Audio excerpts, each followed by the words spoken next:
like that. So, we in the whatever this business is that we're in, Brian, we like to have secrets. We like to have, you know, like to keep people on the edge of their seats. So, my understanding is that you have traveled and you are now somewhere. That is correct on all counts, Randy. You've done it once again.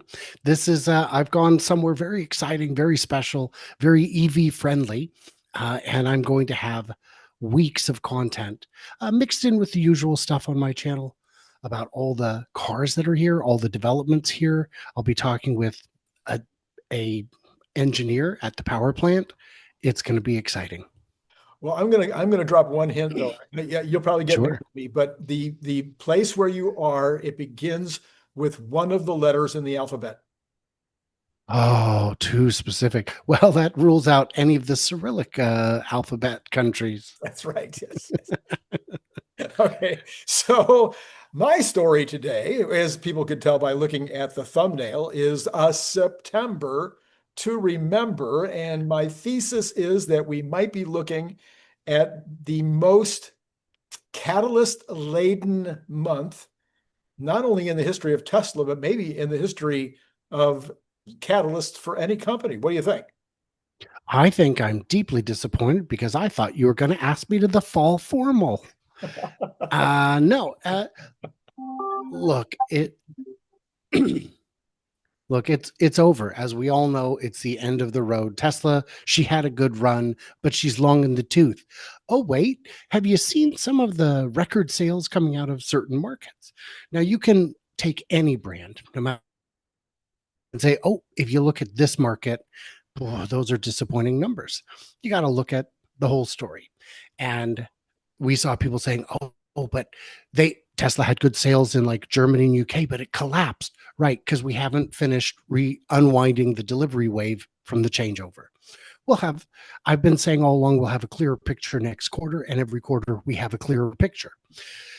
Uh, don't know if folks heard the tax incentive is expiring at the end of September. If you Oh, wish to get, wait, are you sure? I am sure, if you wish to get that discount, whether it's on a Tesla or anything else out there, you should jump now because Tesla inventory, and I imagine this is happening to other manufacturers who qualify to some extent, uh, are the inventory is gone. They are clearing out all the. It used to be you could find what's nearby in inventory or on the way and just order that, and those are gone.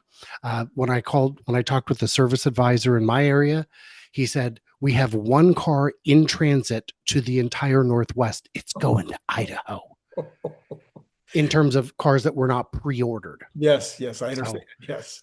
Yeah, place your order. and I've heard from a neighbor who's trying to buy two to replace two Mercedes that he was even told by an employee, salesman, I'm not sure, that they are getting very close to where they will not be able to guarantee delivery for vehicles that are ordered now. Yeah, and that's the case. Now you are in California, It's so maybe that creates an advantage. Tough to say, but I would argue that you're probably almost as far from the factory as certainly much of Oregon, if not all of it. sure, right. So yeah, if this is going to push inventory. It's also going to stress test the new lines, give them an opportunity to really stretch their legs, get into better form for Q4 and beyond. But Q3 is going to be exciting in terms of deliveries. We're going to see the same kind of enthusiasm and excitement we saw before, where every vehicle they make, they're going to get it out the door by 11:59 because taking delivery at 12:01, you will not get the credit. Yeah. So that is only one thing. I mean, that is something that is an ongoing, it's not exactly catalyst, although maybe they'll make an Yeah. announcement. We've sold out, so the day that they say, "Oops, sorry, don't even bother, start placing your orders for October." Maybe they'll make that announcement. Maybe somebody will make the announcement for them because they'll keep, they'll be on top of it, like some of us on YouTube do. But that's not exactly a catalyst, but sort of a Okay. catalyst. Yeah, yeah. So staying on the automotive theme, we've Yes, got the larger Model Y. I yes. saw a great picture on X just yesterday now, I guess, of a car carrier with a Model Y L and a Model Y stacked on top of each other. And from there, from that angle, you can see, oh yeah, that is bigger. Oh yeah, it's Um, definitely looks different. it's definitely looks different. And this is something people have been asking. Well, people have been asking for a full size SUV or a minivan or something that could be a true, 7, 8 seater. But I don't see that in Tesla's immediate future. But a more comfortable Model Y could fit the bill.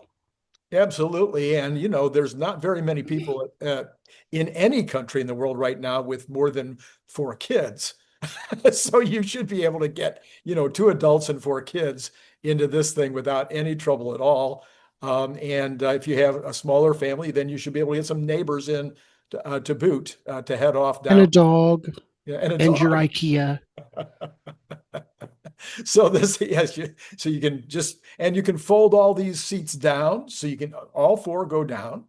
I even read Yes. that there's some kind of power armrest or something. What is a power armrest? Oh, what I would assume is it means it's got USBs on it and maybe an Oh, inductive charging pad. a powered. Okay, a Yeah, I powered. think that makes more sense. That would make And more and your third, so and what I read today, don't know if this is true. Second row has not just heated but ventilated seats, sense. and the Yes. third row finally has heated seats but not ventilated. That third row currently has no sort of climate control except a little USB jack so you can have a fan. There you go. All right. I have many fans. Do you have any fans? Not where I am right now. Oh, yeah, that's true.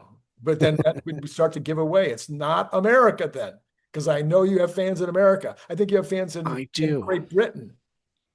I've got fans in a number of places. Yeah. I just haven't found any here yet, in part because I haven't announced that I'm here. Who Where? knows? Oh, Right. okay. Lots of hints here. Lots of hints, folks. All right. So let's go on. We've got now let me ask you a question though. Where is that Model XL going to be sold? Is it just China? Is it going to be other places too? Love it. Perfect Model question. YL, Model YL. It's a terrible name. We got to do something bigger. I'm calling it Y plus. Okay. So if they do make a smaller one, we can call it Y minus or Y not. So there's, I did see a number of comments saying, well, it's only going to be in China. And I thought that doesn't fit with what we know of Tesla's philosophy. All cars everywhere, all the time. Certainly the Model Y. And because this is made on the Model Y line, it's widely believed, I know you and I have said it, that when they retooled for Juniper, they retooled for the Y Plus as well. Yeah. So, and you know what happens with Junipers? They get so much bigger over time. I'm pretty sure that's how that works. So we know, we have seen it in Germany. That's not proof positive, but it's real close to it. And we've seen drone footage that shows 20, 30 of them under vinyl wraps for shipping. That is another big clue. And the idea that you wouldn't bring it to the US market to me is nonsense. The US is the country that loves their cars big the most. All right, so let's move on to the big, the big biggie, the big biggie. The semi? Oh, that was. Oh, that is I bigger. was thinking of the biggest catalyst in terms of the chances that it will move the stock dramatically. So that would be various robotaxi Yeah. announcements. Yes. Yes. So And we're expecting there could several. be and yeah, there could be anywhere from 0 to 1-ish all the way up to 3 or 4-ish, maybe even 5. We could hear something crazy like a licensing deal. I don't think we're going to hear that this year. Um, but it could happen. That would irrationally move the stock. It's just an announcement for something 3 to 5 years out. Yeah. I think it would move the stock just like the Hertz deal did. But then you've got smaller announcements. Maybe you and I get version 14. Yeah. Maybe 13 can go to hardware 3 cars. Those would all be a big deal. And those would Every time it gets substantially better, you have an opportunity to increase the take rate. And if 14 is as smooth as Robotaxi, maybe even better, Yeah. then that would be, it's not moving units yet. People don't know it's there. They don't understand it. But the people who do are people like me, like you. We're evangelists for FSD. It is so much safer. It is so much less stressful. We show it to people, they get interested. It can move it. So then, of course, that's the FSD side of it. Then we got the robotaxi side of it. We could be looking at maybe opening it up more in Austin, for instance. Sure. Well, what they've shown with the rapid expansion of the geofence is it's not a geographical fence at all. It's a logistics fence. It can work anywhere. And I saw someone try to say, look, if Tesla and Waymo both have remote operators somewhere at any ratio greater than 0, then it won't scale. Or no, the statement was, then what makes it better than Waymo's approach? Waymo doesn't have billions of miles of training data. They have millions. Well, the answer there is this rapid expansion shows how quickly this can be adapted to work absolutely anywhere. And I'm confident that they didn't run into any weird problems within the expansion area. So the next step is open it to the public. If it's open to the public and there's enough vehicles that everyone can just use it in Austin, in that, even without expanding the area anymore, I think that would be newsworthy. I think every reporter would try and find a way to get to Austin to experience it firsthand so they could make their story about it. Then we got to get rid of that safety rider. Yeah, of course. And we will. Abundance of caution is what Elon has said. I've noticed that when it comes to little things that don't matter, the philosophies absolutely move fast and break stuff. But when it comes to a human life, he does not take that approach. So it is, if he's willing to be cautious, I'm willing to, he knows things we don't. How about that? Maybe we could take a step towards it where the safety rider keeps his hands in the air, nowhere near the little button. Well, I mean, he could just take his hand off the button, but he will as soon as he's ready to. I think it'd be hilarious to make that be their job, as it looks like they're being carjacked at all times. But I don't know. I don't know about that. There is, of course, the there could also be incentives announced on FSD. If they said, okay, look, from now on, if you buy it in full, it carries forward. Or if you subscribe for over a year, if you're on a yearly plan instead of a monthly plan, we'll let you roll that over. That would move units. I don't think, as a word of caution, I know a lot of people have said, yeah, but when I was talking to an engineer at the airport, go figure, and he said, but when the incentive disappears, surely Tesla's going to lower their prices. Haven't they done that before? Well, with the Model 3, when the first credit expired, Model 3 was still just getting into its economies of scale. It hadn't yet, I mean, they were still $45,000, $50,000 cars at the time, and we've been able to bring that down over time. Tesla does not have $7,500 of margin per car to give us. So either they're going to reduce their profit or really we're just going to pay more. And it's unfortunate, but here we are. I'm sure that they will probably take into consideration the sharing of the lines with the new model, the longer model, and possibly the shorter model, whatever that is going to be, the Q. So that would be the other big one, is going to be the announcement, another big catalyst for the month. I mean, these are pretty significant catalysts if you are announcing a new trim or potentially even some changes in a body style. We something that would take you into a new segment, new TAM. Gary Black and others have said this is the largest TAM ever. People are already saying that the Model Y Long could be a very significant Yeah. product, but the Model Y Short or Minus or whatever you want to call it, Q, that would be the low cost that would be the big deal. I did not watch all of Sandy Monroe's video from the meeting you guys had a couple of weeks ago, but you probably listened to it. Did Sandy Monroe ever actually get to the point of saying what he thought that would sell for? I haven't, you mean at the X takeover? Yes, yes, yes. I have not watched it yet. Okay, okay. And on the day, I'm too busy meeting Right, experts right. Okay. and burning my scalp. I ran out of time, so I didn't get to hear what his guess was. But do you have a guess? What do you think the price point will be of the more affordable vehicle? Whatever the Model 3 is, minus only 5,000 is my guess. So if the Model 3 is at 37, I think it'd be 32, because even though it'll be simpler to build than a Model 3, possibly, it still has a lot of atoms. Yeah, we're gonna maybe go with cloth instead, maybe go with a metal roof instead, maybe get rid of the rear infotainment. But that's not enough to get you under $5,000. And then I've seen people say, yeah, but they can put in cheaper motors and cheaper batteries. It's like, okay, now it's a different car. Got to keep it simple. So I don't know. I think I would love to see a much more compact version.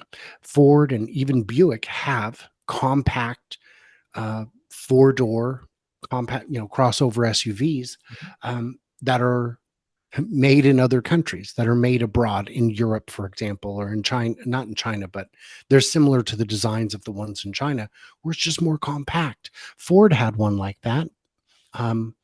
Wasn't the Edge, maybe it was the Edge, but it was a Ford. I pulled up next to it in the Model Y and I thought, you have just as much space as me and you're so much shorter bumper to bumper. Maybe something like that. Yeah, yeah. All right. So what else do we have? Do you think we'll have any announcements in the month of September in terms of new factories? I think it's time to announce yet another Megapack factory. What do you think there's anything on the boards that might pop in that regard? I think by September or in September, we'll have no real news on the semi factory, but we may hear concrete details on the Houston Megafactory. Okay. We may hear, I mean, certainly in Q3, we're going to continue seeing the energy storage ramping because even if Shanghai is finally at full speed, which they could already be, the deployments lag production. So while it will be lumpy, it'll still be up and to the right overall, and it'll accelerate. So in terms of announcing a new factory, it is a puzzle. You have to find, it's a logistics puzzle. You have to find a place that has the battery capacity to sell you the cells that work and then build it.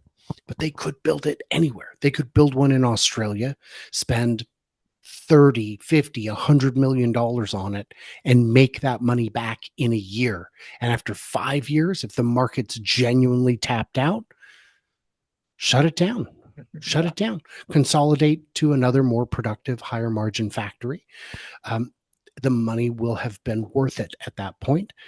So it's just a question of finding those cells. What I think the saving grace for the Houston factory is there's a number of companies that have entered into partnerships with legacy automakers to build their batteries.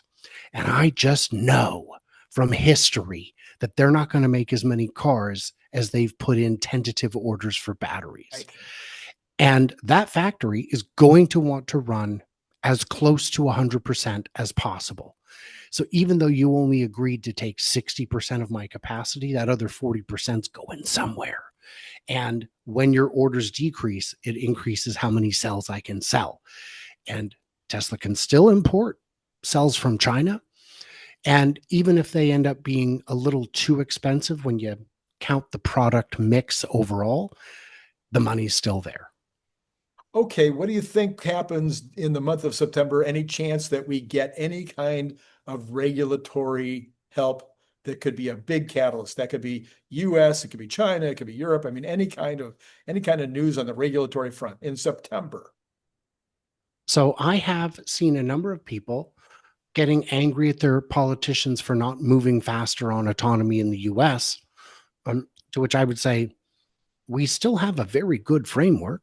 They have tacit express approval in what, 7, 8 states?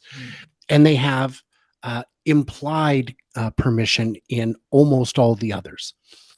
Now, a state can come along and say, well, we want this many validation hours. They're not saying they need validation hours in the state. So none of that would matter. If you're going to sell your product in my market, Randy, I do want that product to have been tested, but you don't have to test it here. That's crazy. So I think you're calling California crazy. Well, yes, California is uniquely protective of their fragile little cuddly friends. So anyway, hey, I can lump you in that group, but I mean, they tilted the country and all the fruits and the nuts ended up in California. That's what I've heard. That's got to be it. Yeah. I've noticed the topography of the West Coast definitely would make it roll down to Riverside. So in terms of regulation in other countries, we've seen good news. We've seen additional countries in Europe allow testing. And this is where we do need to thank Waymo, because they blazed the regulatory trail with a product that may or may not be able to scale and open the door for everyone else. If this works, and I don't mean Tesla, I mean any individual brand, if it's safer, we have an obligation to do it. And I've seen people say, well, yeah, but I don't want to participate in that. I don't want to share the road with someone who's going to be texting or drowsy or distracted. It's, it's time. Bad for your health. So, all right. So have I left out? I mean, that's a lot of potential catalysts. I mean, I think we've already talked about at least 5 that would be significant, maybe another 5 that would be. I don't think robots will happen in September. No, I don't think so. No Optimus in September. I think Optimus is first quarter. Yeah, but not September. No. Anything else? Any other catalysts I forgot? Something I left out? No, I think a gold star is appropriate for Randy today. In the comments, though, people should let him know what we forgot. That's right, 100%, because I'm sure we might have left out at least one. All right, Brian, as always, we appreciate you finding a way to get Wi-Fi anywhere in the known world. Oh, that was another hint. You're in the action. Ah, man. People, when I posted on X for people to, I had a number of people say, did you go to Mars? And I said, in this economy? Yeah. What's their balance of payments like up there? I don't know whether we're getting tariffs or no tariffs with Mars at this point. So, yeah. And by the time this comes out on Monday night, we might have peace in Ukraine. Who knows? I mean, we all know that's not happening Monday night, but I appreciate the optimism. I would say that a fun little side story real quick, when Elon was asked who would govern Mars, and he said, I imagine they'd be self-governing.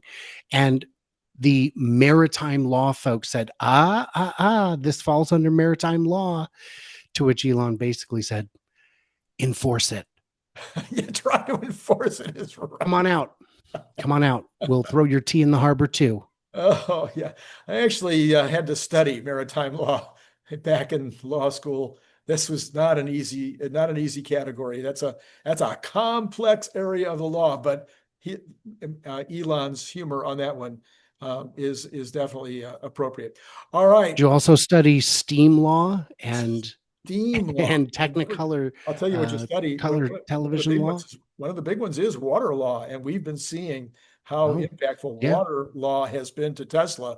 But at one point, the largest lawsuit in terms of the volumes of of evidence that were created. And I think maybe the longest running lawsuit was between Arizona and California over the Oh, over the survey water of rights the between the two. Colorado. Yeah, huge, Yeah. huge, huge. Went to the Supreme Court like 12 times or something. I don't know. Anyway, Wow. that's on subject.